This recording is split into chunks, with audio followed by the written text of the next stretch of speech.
사명 그랬는데 회사마다 홈페이지에 들어가면 사명 선언문을 이렇게 찾을 수가 있어요.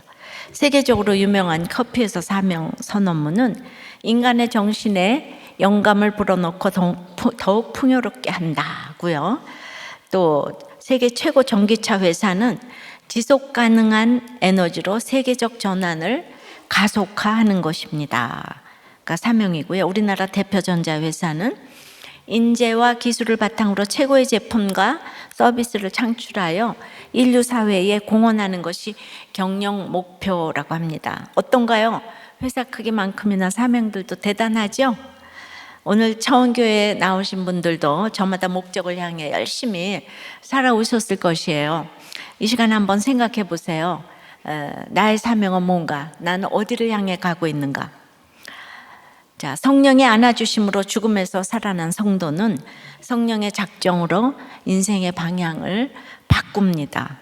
예, 우리는 전도주일이라고 또 특별한 설교를 하지 않고 지난 주일에 이어서 사도행전 지금 강의를 하고 있습니다. 자기가 정한 사명을 따라가다가 이제는 성령님이 주시는 사명을 따라가는 것이죠. 그래서 오늘은 성령의 사명에 대해서 같이 생각을 해보겠어요. 성령의 사명은 첫째로 성령에 매이는 것입니다. 22절입니다.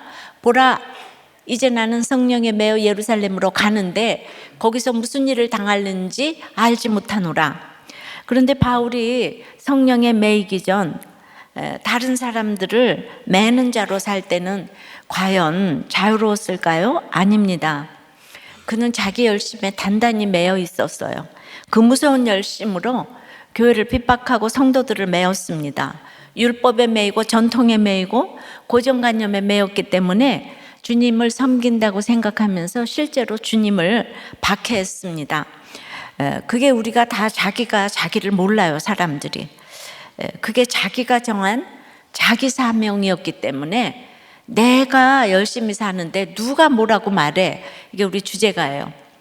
바울만 특히 죄인이라서 그런 게 아니죠. 인간은 누군가 어딘가에 다 누구나 어딘가에 다 매여 있습니다. 예외가 없습니다. 모든 환경이 성령의 매임이 되지 않는다면 그 모든 환경이 각자 저마다 죄에 매여 있는 것입니다. 이 죄의 매임이 성령의 매임으로 변하려면 돌고 돌아야 합니다. 예, 바울의 궁극적인 목적지는 예루살렘이 아니에요. 우리가 19장에서 살펴본 바와 같이 내가 로마도 보아야 하리라는 대목이 있습니다. 근데 사실 바울이 헬라나 아가야 지방의 그 고린도에서 배만 타면 로마로 갈 수 있어요. 근데 고린도에서 로마가 너무 가까워요. 예루살렘 가는 거리에 3분의 1도 안 돼요. 배만 타면 가는데, 그런데 고린도에서 바울은 아주 그 로마의 반대 방향으로 너무나 많은 섬을 거치고 반대로 정반대로 예루살렘으로 가는 거예요. 돌고 돌아가는 것이 성령의 매임인 것 같습니다. 이 매여의 시제가 완료예요. 그러니까 지금 매었다는 게 아니고 이미 성령에 매여 지금까지 쭉 매여 있다는 뜻입니다. 에베소에서 모든 겸손과 눈물과 인내로 복음을 증언한 것이나 이제 에베소에 들리지도 않을 만큼 지체하지 않고 예루살렘으로 가는 것이나 동일하게 성령에 매여 감당하고 있는 사명이라는 것이죠. 그가 예루살렘에 가고자 한 것은 물론 기근을 통해서 예루살렘 교회가 이제 너무나 궁핍해졌어요. 그냥 헌금 전달이 목적이 아니에요. 그런데 얼마든지 다른 사람 보낼 수 있었지만은 돈을 가져다 준다니까 예루살렘 교회에서 바울의 예루살렘 행을 막을 수가 없었어요. 아니면 거기 말씀의 전문가들이 있는데 바울을 절대로 말씀 전하지 못하게 하죠. 그런데 그곳에서 복음을 전하자고 한 것은 너희들의 목적도 복음 전파 아니냐? 그런데 내가 교회 개척을 해서 이렇게 1, 2, 3차 동안에 많이 개척을 했다. 선교 보고를 하면서 예루살렘 교회를 깨우고자 하는 목적이 있었어요. 선교의 시작과 끝은 예루살렘입니다. 다른 말로 말하면 안 통하는 식구, 땅끝 선교지 예루살렘으로 돌아오는 것은 예루살렘에 가야 로마로 갈 수가 있는 거예요. 성경에 사람의 원수가 자기 집안 식구라고 했어요. 가장 가깝고도 먼 나라 내 형제 친척에게 가는 것이 이제 먼저 가야 할 길이죠. 물론 바울이 아무리 가도 바울 생애에서는 동족의 구원이 이루어지지 않았어요. 그리고 지금 2000년이 지난 지금까지도 이루어지지 않고 있어요. 그래도 늘 바울은 예루살렘을 가고자 합니다. 전도 여행 때마다 들리고자 합니다. 바울은 유대인을 배신했어요. 그리고 기독교인들을 잔멸했어요. 그러니까 예루살렘 하면 늘 두려워요. 그래서 늘 어떤 일을 당하는지 몰라요. 예를 들어서 내가 죄를 크게 지었는데 그 문제는 해결 안 하고 다른 곳에 가서 아무리 열매가 많다고 한들 잊을 수가 있겠어요? 내 죄가 없어지지는 않잖아요. 그래서 1, 2, 3차 전도 여행을 해도 늘 예루살렘은 부담되는 곳, 가야 하는 곳이었어요. 이런 심령의 매임이 성령의 매임이 되는 것입니다. 그러니 지지난주에 유두고가 살아나도 자기가 한 일이 아닌 거예요. 그러니까 하나님과 독대하며 더욱 사명을 위해서 기도하고, 또 빌립보 감옥에서 매를 맞아도 감사의 찬송을 부를 수 있는 거예요. 그러니 내일 일을 알아서가 아니고요, 무슨 일을 당할는지 몰라요. 그래도 예루살렘은 가야 해요. 이게 성령의 매임이에요. 저도 결국 목회를 하는 것이 저의 정착력이었다면 처음부터 신학을 하고 목사 박사 하면서 로마로 가는 가장 효율적인 방법을 사용했을 것이에요. 그런데 하나님은 평생에 저를 피아노를 전공해서 손을 가장 아껴야 할 저에게 걸레질을 하게 하시고 핍박으로 묶여있게 하신 것이 성령의 매임이었습니다. 그럼 성령의 매임은 어떻게 풀어야 하나요? 그야말로 성령, 진리의 성령이죠. 말씀 묵상과 순종으로 풀어야 하는데, 저도 지나고 보니 늘 말씀을 묵상하고 나의 수치와 연약함을 공중 앞에서나 각 집에서나 전하고 지금 내게 허락한 자리에 잘 매여 있고, 그래서 13개의 모임뿐 아니라 허락한 어디서든 저희 회개와 믿음을 증거한 것, 그것이 성령에 매여 있는 것이었습니다. 그것이 이렇게 사람을 살리는 사명의 길이 되었습니다. 우리는 모두 부모에게, 남편에게, 아내에게, 자식에게, 일에게, 중독에게 인생 자체가 매여 있습니다. 그 모든 인생의 상황 속에 이 진리의 성령님이 딱 들어오시면 똑같은 상황이 성령의 매임이 됩니다. 남편에게 매임이 성령의 매임이 되고, 상사에게 매임이 성령의 매임이 됩니다. 별 인생이 없습니다. 그러니까 내 상황에 성령님을 모셔드리면 성령의 매임이 되어서 성령의 사명으로 나가는 줄 믿습니다. 성령께서 사건마다 내게 은혜로 증언하시는 복음을 내가 가족과 이웃에게 내 삶으로, 내 간증으로 매어 있음을 증언하는 것이 바로 성령의 사명입니다. 적용 질문 드릴게요. 여러분은 어디에 매어 있습니까?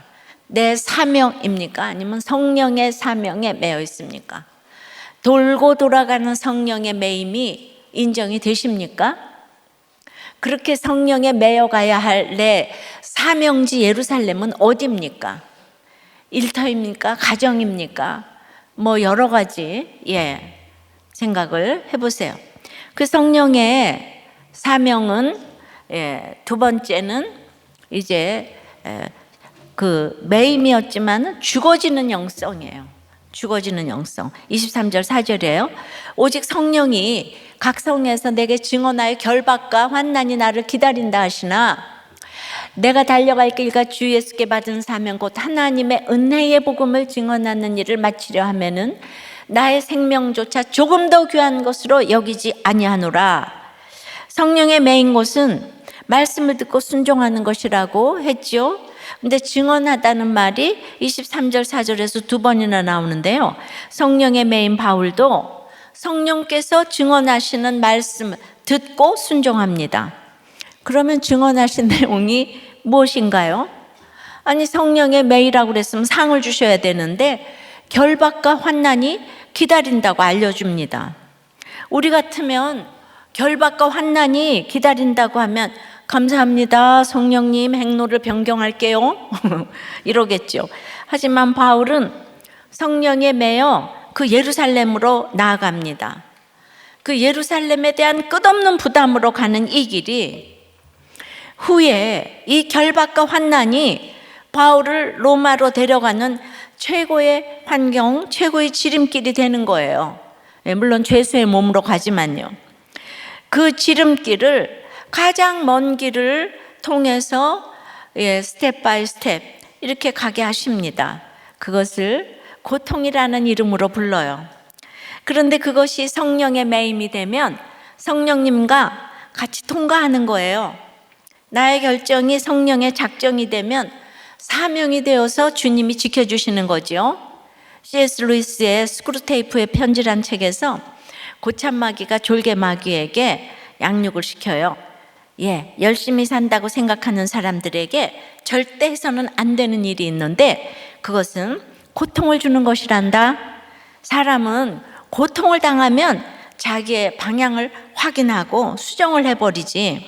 그러니 인간이 원하는 대로 그냥 잘 나가게 해줘. 잘 나가게 내버려 두다가 한 방에 보내버려. 사람이 얼마나 어리석으냐 하면 돈 벌려고 해친 건강을 되찾으려고 번 돈을 다시 쓴단다. 찾을 때가 되면 죽을 때가 되지. 기뻐하렴. 잃어버린 건강을 되찾지 못하고 죽는 사람이 훨씬 더 많단다. 이렇게 마귀가 서로 양육을 해주고 받고 그래요. 바울은 환난과 결박이 기다린다고 해도 자기 생명조차 조금 더 귀한 것으로 여기지 않는 한 가지 일이 있다고 고백을 합니다. 무엇이죠? 마치려 하면은 이라고 해요. 이거는 마치려 하면 목적지에 도착하는 거예요. 다 이루는 거예요. 중간에 포기하지 않고 완수하는 일이 자기 생명보다 더 중요하다는 것이죠. 여러분들, 이 사명은 뭔가 크고 거창한 것이 아니에요. 섬기는 거예요. 가정에서 그 가족을 섬기고, 교회에서 지체를 섬기고, 세상에 나가 이웃을 섬기는 것이 바로 사명을 감당하는 삶입니다. 그러면 무엇을 마치려 했나요? 무엇을 완수하고자 했나요? 세 가지로 표현하는데, 첫째는 내가 달려갈 길, 최종 목적지가 분명하니까 엉뚱한 데서 시간을 그렇게 비비고 문질러서 달아빠지게 지체하지 않아요. 달려갈 길, 달려가야 되는 거예요. 성령의 사명은. 둘째는 주 예수께 받은 사명. 이 사명이요, 우리가 그 잘 아는 디아코니아, 섬김이라는 거예요. 수종든다는 거죠. 자신을 높이는 일과는 무관하게 주님과 말씀을 수종든다는 뜻인데, 기본적인 뜻은 음식 대접이에요. 셋째는 왜 이렇게 섬기냐 하면 하나님의 은혜의 복음을 증언하기 위해서죠. 섬기는 것이라고 무조건 굽신거리고 내내하는 것이 아니라 말로 전하고 삶에서는 손과 발을 움직여서 주님처럼 십자가 지는 적용을 한다, 이런 뜻이에요. 한마디로 간증과 적용인데, 적용한 것을 간증하고 간증한 대로 또 적용하는 거예요. 이 순환 속에서 메시지도 키워가고 또 사람도 키워가는 것이죠. 그래서 이 성령의 사명을 마치려 하면은 자기 생명을 조금 더 귀한 것으로 여기지 않는다고 합니다. 바울의 이 고백이 저와 여러분의 고백이 되기를 기도합니다. 그래서 복음은 장차 받을 환난이에요. 반드시 지켜야 할 이 가정이 있는데, 집에는 돈도 생기지 않고 병든 남편, 또 병든 아내, 시어머니가 있어요. 그러나 거기서 죽어지는 것이 성령의 매임인 거예요. 그 환경에 성령님이 딱 들어가면 그 지겨운 시어머니 매임이 성령의 매임으로 변하는 거예요. 근데 그건 죽음의 영성이에요. 순교의 영성이에요. 그래서 이거 다 버리고 다른 사람하고 살면 좋을 것 같지만 이미 성령의 매임을 한번 맛본 사람은 이 성경이 인정하는 가장 가치 있는 가정이라는 본성을 중수하지 못하면 이게 굉장히 사람이 참 비참해지는 게 있어요. 그러니까 사람들이 이런 얘기를 하면 아니 힘들면 이혼을 해야지 무슨 소리를 해 당신이 살아봤어? 이렇게 생각하는 많은 분들이 계세요. 근데 그렇지만 결혼할 때 약속했던 원칙을 우리는 지켜야 하는데 이 원칙이라는 게 말이죠. 결혼을 해보고 아이를 낳아보면 이 원칙을 지키는 게 얼마나 우스운지 몰라요. 원칙은 옳고 그름을 말하는 것이 아닙니다. 그래서 저는 뭘 하려고 하면은 반드시 결혼을 해보고 아이를 낳아보기를 추천드려요.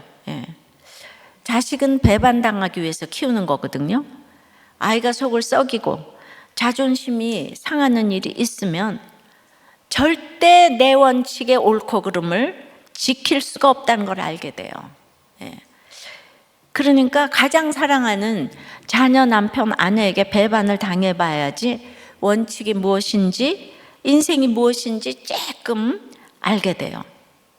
사람이 살기 위한 구원을 위한 원칙이어야지 원칙을 위한 원칙은 유대인의 관계에 눌려 있는 거예요. 그러니까 당신이 바람 폈으면 그거 옳지 않은 거잖아요. 그러니까 그 원칙으로 이혼을 하면 살아남을 사람이 없고 부도나면 이혼하고 안 걸리면 이혼하고 이러면 이거 내 원칙으로는 맞죠. 어떻게 바람을 필 수가 있어? 틀렸죠. 인간이 죄인이라는 거 이걸 모르니까 구속사라는 걸 전혀 모르니까 그래서 그걸 알기 위해서는 꼭 결혼을 해서 애를 낳아야 된다는 거예요. 상식이 안 통하는 게 아이거든요. 상식 있죠, 상식. 모든 사람은 상식적인 관계에서 옳고 그름으로 정죄를 하지만 자녀에게는 그 옳고 그름이 상식이 안 통하는 거.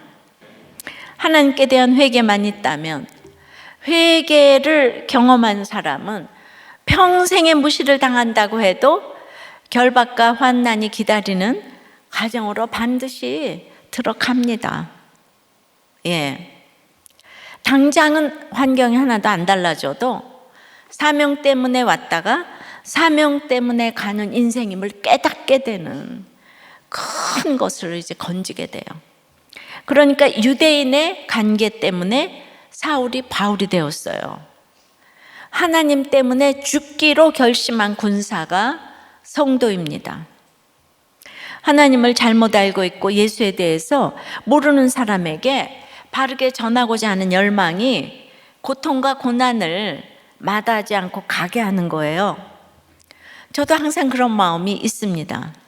그래서 이것만 전하면 이것만 저 사람이 들으면 이혼하지 않을 텐데 날마다 그냥 진짜 하루도 안 빠지고 그런 생각이 들어요. 그래서 장례식 결혼식에서 어떻게든 한 번만 복음을 제대로 전하면 여기 누군가가 와서 예수 믿을 텐데 그냥 그런 마음이 늘 있어요. 그래서 그리고 심지어 결혼식에서조차도 이 복음을 한번 들으면 왔던 사람들 중에서 이혼하지 않을 텐데 그런 마음이 저한테 있어요. 제가 어저께 이 자리에서 주례를 했는데 한 집사님이 아들을 처음 데리고 왔다는 거예요. 청년을. 근데 청년이 잘도 생긴 청년이 끝나고 저한테 와가지고 너무 주례사가 재밌었다는 거예요. 그러면서 이제 교회를 나오겠다는 거예요.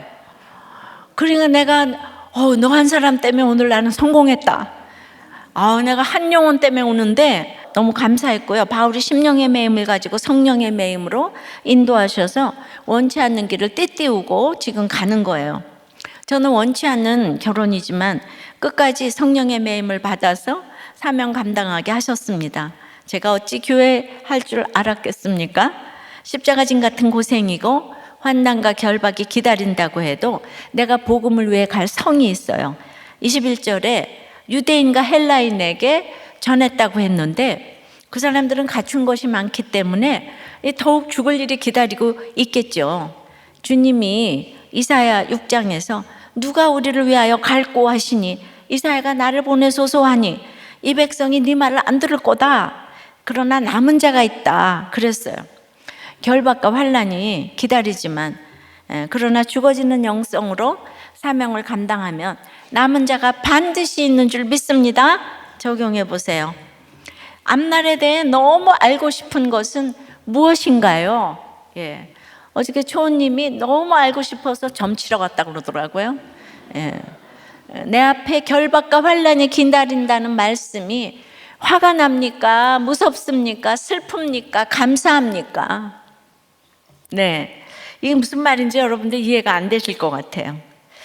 지나가 보니까 시기마다 내 사명에 매여서 제가 가난을 막 극복하고자 했고 또 결혼의 고난을 극복하고자 했어요.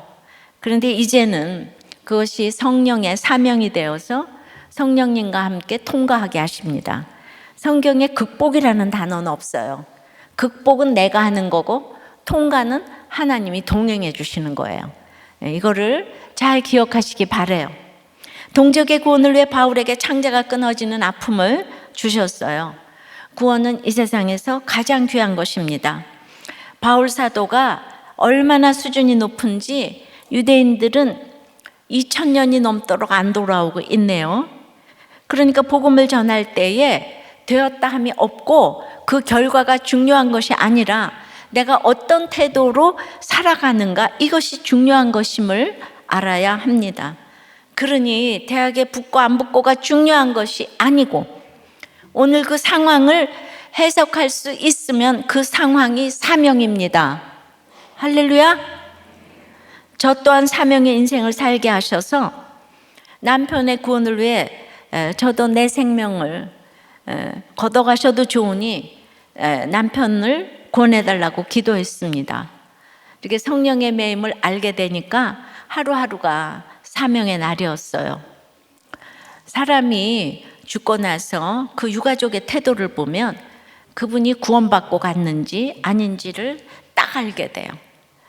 저는 남편이 확실히 구원받고 천국 갔기 때문에 계속 사명의 날을 살게 하셔서 30대에 과부가 된 제가 지금 이제 34년을 사명 감당하며 여기까지 오게 하셨어요. 자녀들에게 줄 최고의 선물은 그러므로 구원의 선물이에요.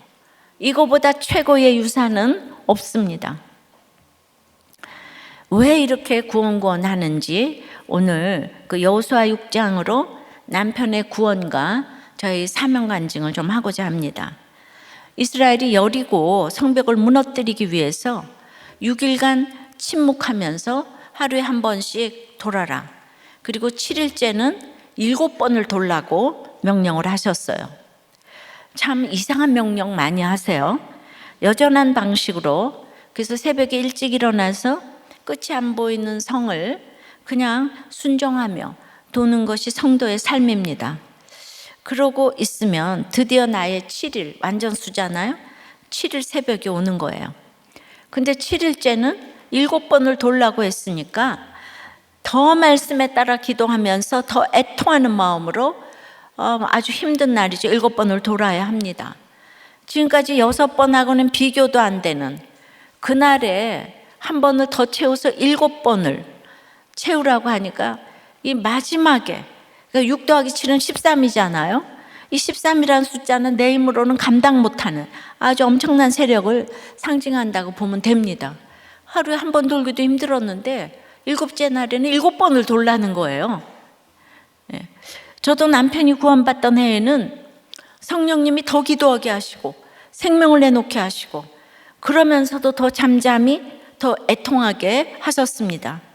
남편이 쓰러지던 날 아침에도 눈물로 기도하면서 그날 큐티노트에 우리 남편이 구원이 안 됐어도 말세에 이렇게 기도할 수 있는 인생보다 더 기쁜 인생이 어디 있는가 이렇게 썼어요. 하지만 제가 이렇게 침묵하며 여리고를 돌고 있는데 네가 이래도 돌래? 이래도 돌래? 할 사건들이 막 많았어요. 안지름 안고 서려면 서고 하면서 내 인생이 오늘 죽는다면 예수로 결론이 나야 하는 것을 날마다 생각하면서 그렇게 큐티하면서 기도해도 더 각박한 일이 막 이렇게 생기는 거예요. 하나님 저에게 집 밖으로 나가지 말고 에스겔 3장 큐티할 때도 너는 벙어리가 되어서 침묵하라고 하셨어요. 그리고 에스겔 아내를 하루아침에 데려가신 후에 그렇게 침묵할 동안에 7년 반의 일을 증거하라고 그때부터는 잠잠하지 말라고 사명을 주셨습니다. 제가 이게 날짜까지 기가 막혀서 전 4대째 모태신앙이고 어려서부터 교회 반주 10년 하고 그랬는데 제가 결혼하고 5년 만에 성령이 임했어요. 그때 거듭났다고 할 수 있죠. 그런데도 하나님은 저를 안 내보내고 집에 벙어리가 되고 있으래요. 그래서 에스겔처럼 진짜 딱 저도 7년 반 정도 지나서 그새 남편을 하루아침에 데려가셨어요. 에스겔하고 너무 똑같은 거예요. 너무 놀랍죠? 그러니 구원을 받으면 만세전부터 다 성령의 매임인 거예요. 그때부터 지금까지 남편과 살 때에 이 벙어리 되어서 순종하며 침묵했던 일들을 그 이후로 지금까지 은혜의 복음 전함으로 사명으로 증거하고 있습니다. 저에게도 바울 사도가 당했던 일들이 조금이나마 있었지요. 남편이 가기 바로 일주일 전에 이 샴푸를 그냥 제 옷에 새로 산 옷에 들이붓는 사건이 있었어요. 정말 여호사육장의 여리고 사건에서 그 마지막 7번 돌라고 한 만큼 힘든 일이었어요. 그날이 아주 아마겟돈 전쟁처럼 곡과 마곡의 전쟁처럼 사단이 총 공격하는 날이었는데요. 그 전날 밤요 소주를 3병이나 마시고 또 그 한밤중에 한 병을 또 사오라고 해서 제가 몸에 그 독이 되니까 제발 그만 마시라고 했다가 제가 밤새도록 고문을 당했어요. 이게 술 주사가 있잖아요, 우리 남편이. 그러니까 참 모르죠, 사람들이. 술을 마실 때면 내가 이렇게 술 마시지 말라는 그 한마디를 해야 하는지 안 해야 하는지 끝없이 제가 생각하는 거예요. 침묵은 하고 싶어서가 아니라 그런 상황에서 한마디라도 말을 하면 그 안 되는 것이 저절로 침묵인 거예요. 하나님께서 지나고 보니까 또 침묵 훈련 시키신 것을 압니다. 그러니까 마시지 말라고 하면 너무 난리를 치고 제정신이 아니니까 때리기까지 하니까 너무 무서워서 이제 말을 못했지요. 저 이게 믿음이 아니에요. 무서워서 말을 못했어요. 그렇다고 술 마시는 것을 가만히 두고 보면 생명 내놓고 기도한다면서 이게 네가 남편을 사랑하는 거냐? 이런 자괴감이 끝없이 들었어요. 그러니까 말을 한 번 하고 안 하고의 이 훈련은 저에게는 칼날의 물방울 훈련 같았어요. 그러니까 이래도 저래도 저는 밤낮 할 수 있는 것이 하나도 없고 그냥 제가 정말 버러지만도 못한 것 같았어요. 그리고 어떻게 해야지 되는가 때문에 얼마나 생각했는지 그때 진짜 머리가 다 빠졌어요. 얼마나 제가 말도 안 된다고 소리 지르고 싶었겠습니까? 그리고 얼마나 힘들었으면 이 고학생이 서울대학교 피아노를 가는 그만큼의 1000만 배의 노력을 해서 그 서울대학교 가는 건 비교도 안 돼요. 제가 완전히 소녀 가장이잖아요. 이런 사람의 엄마의 배려가 절대적으로 필요한 피아노를 그것도 서울대학교를 가는데 얼마나 제가 힘들었겠습니까? 근데 그거에 1000만 배의 노력을 해서 제가 가정을 지켰다고 했겠습니까? 그럼에도 여전한 방식으로 제가 큐티를 하니까 계속 숨어당하는 일이 날마다 와도 제가 이렇게 눈치 보고 그리고 사랑 없음을 회개할 수밖에 없었고 그 다음에 이제 그 회개한 만큼 조금씩 자유함을 주셨고 그리고 회개의 특징이 뭔가 하면 예배가 회복됐어요. 제가 거듭나기 전엔 시댁에서 죽고 싶고 자살하고 싶고 이 생각을 했는데 제가 혼자 있어도 예배가 회복됐어요. 그리고 도저히 교만할 수가 없었습니다. 분명히 남편이 난리쳤는데 그냥 그 상황에서 사랑 못하고 두려워하는 제 죄가 보이는 거예요. 예. 그 죄의 직면함이 점점 달라져 가는 거예요. 그래서 내가 그런 간증을 전화로 하든지 하면 이 부끄러운 간증을 듣고 다른 사람들이 은혜를 받는 거예요. 그리고 저는 이미 지금 버러지 같고 벌레 같은 인생이니까 사도 바울이 배설물로 여겼다고 하는 그 말이 딱 이해가 되고, 그래서 나가지는 못해도 이렇게 연결이 돼서 저 나름대로 오늘 6바퀴를 공동체와 같이 돌았잖아요. 이렇게 회개를 하니까 저에게 공동체가 주어졌어요. 제가 아무 데도 못 나가도 이 전화로 공동체가 주어졌어요. 제가 이렇게 간절하게 하니까, 그러니까 나는 못 나가서 아무도 친구도 없다, 그건 말이 안 되는 거예요. 회개를 하면 공동체를 주세요. 그래서 이렇게 저절로 그 성령의 매임이 저절로 성령의 사명으로 나가게 하시더라고요. 내가 버러지 같은 거를 알게 되니까 그때부터 저절로 성령의 사명으로 나가게 됐어요. 그러니까 모든 환경은 성령님이 임하시면 그때부터 사명이에요. 근데 여러분은 내가 뭐 남편 때문에 또 무슨 뭐 시어머니 때문에 그거를 못한다 이러시는데 그게 이제 아니라는 것입니다.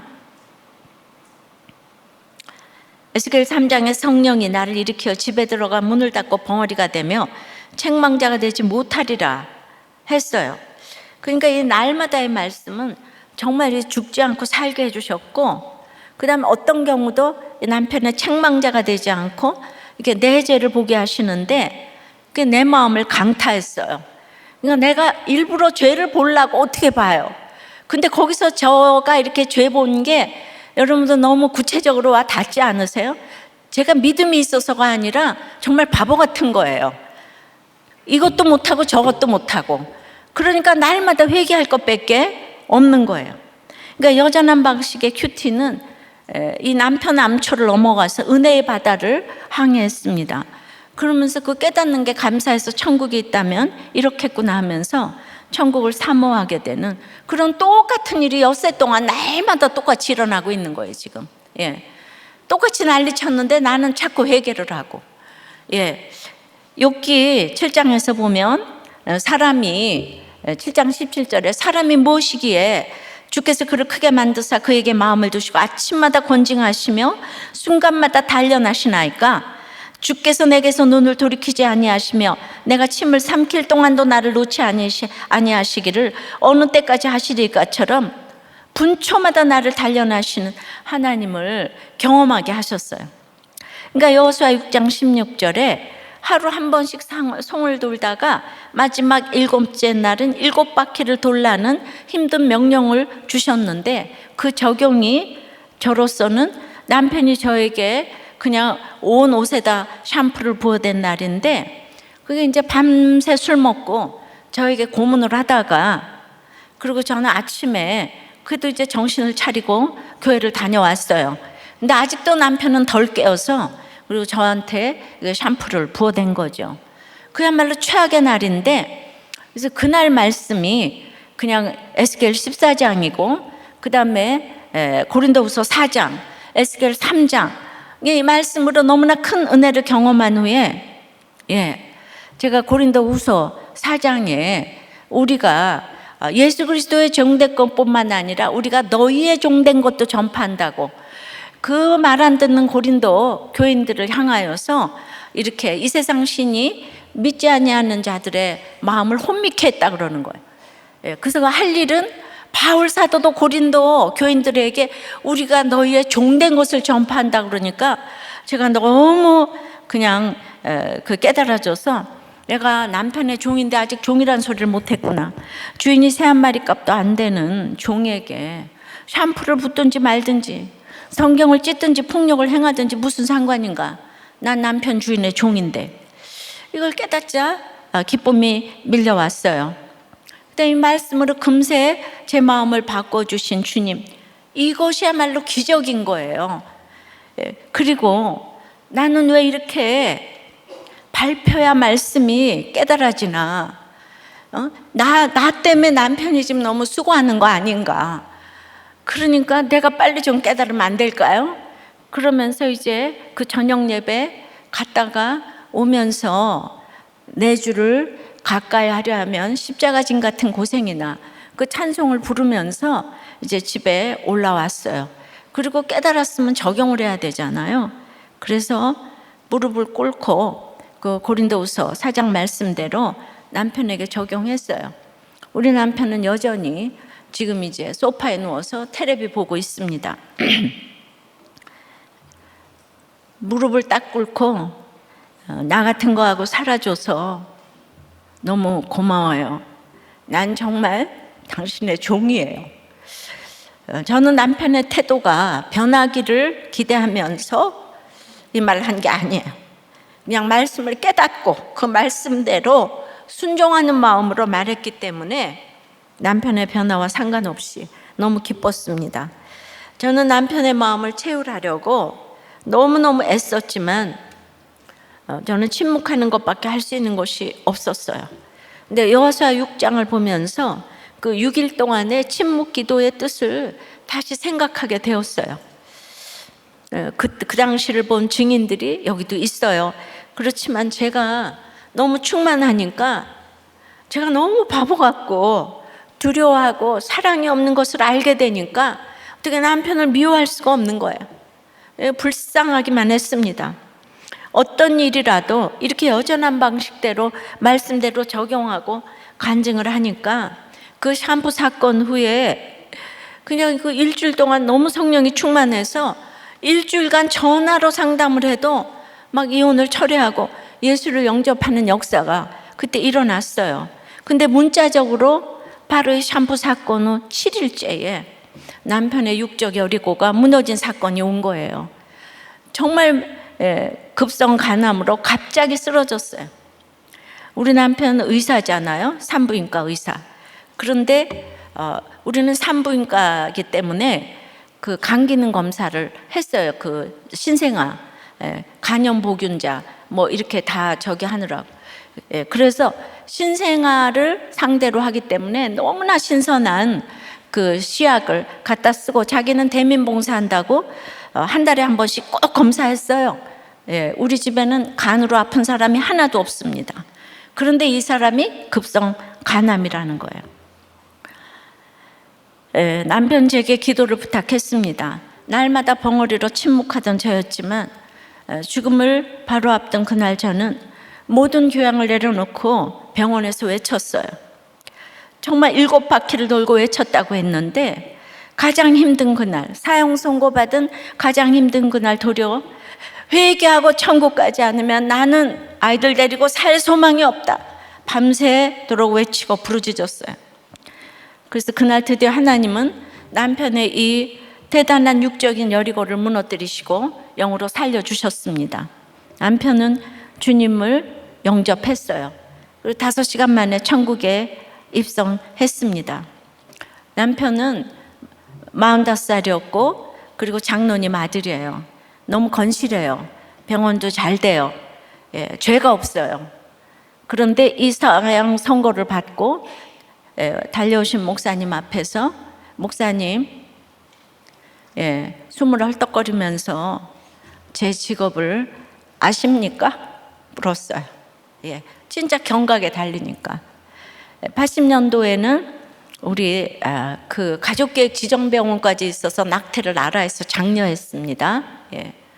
그런데 제가 믿음이 없어서 교회를 안 나간 게 아니고 죄가 많아서 못 나갔습니다. 그 낙태 수술한 거를 회개하면서 회복시켜 주셔도 감사하고 회복시켜 주시지 않아도 할 말이 없습니다. 그래서 목사님의 복음 제시를 듣고 저는 죄인입니다. 지금까지 세상이 저의 주인이었습니다. 그래서 그거를 목사님을 따라서 영접 기도를 했습니다. 45년 만에 주님을 믿고 그리고 5시간 만에 천국에 입성을 했어요. 너무나 일촉즉발의 시간이 아니었겠습니까? 참 여전한 방식의 생활 예배의 승리였어요. 십자가는 지혜고 지혜는 타이밍인데 여리고는 한 번의 외침으로 무너진 게 아니에요. 성령의 매임으로 여전한 방식의 엿새 동안의 침묵의 순종과 벙어리 기도가 이 철벽 여리고를 조금씩 무너뜨리고 있다는 것을 잊지 마십시오. 여리고 성이 무너졌다는 구절은 6장 전체에서 20절에 딱 한 번 나오는 거예요. 여리고가 무너졌다는 것보다는 그 과정이 훨씬 더 중요하다는 뜻입니다. 자녀가 입시에 붙고 떨어지고가 문제가 아니고요. 바람난 남편이 제자리에 돌아오는 것이 전부가 아니고요. 어떤 과정으로 돌아왔는가가 중요하지요. 아니면 돌아오는 것만 중요하면 다들 도로 제자리로 돌아갑니다. 학교 붙으면 세상으로 떠내려가고, 그래서 이 과정이 6장 전체에 그렇게 자세히 기록이 되어 있는 거예요.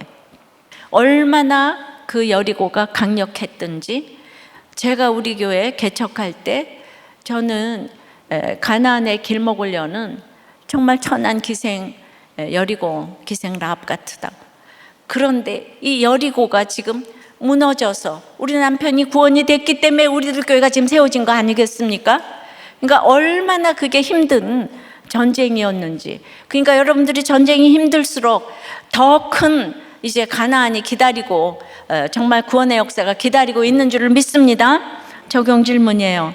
강팍한 배우자, 문제 많은 자녀 여리고를 여전한 방식으로 침묵할 때와 외칠 때를 알고 열세 바퀴를 돌면서 구원으로 취한 간증이 있습니까? 그 간증이 있기까지 내 죄를 직면하는 내용이 점점 달라지고 있는지요? 말씀을 맺겠습니다. 성령의 사명은 성령의 매임입니다. 이것은 죽음의 영성이에요. 죽어지고 썩어지고 미랄이 되는 영육간의 깨달음과 행함입니다. 그러니 주님을 모르고서는 이 전쟁을 치를 수가 없어요.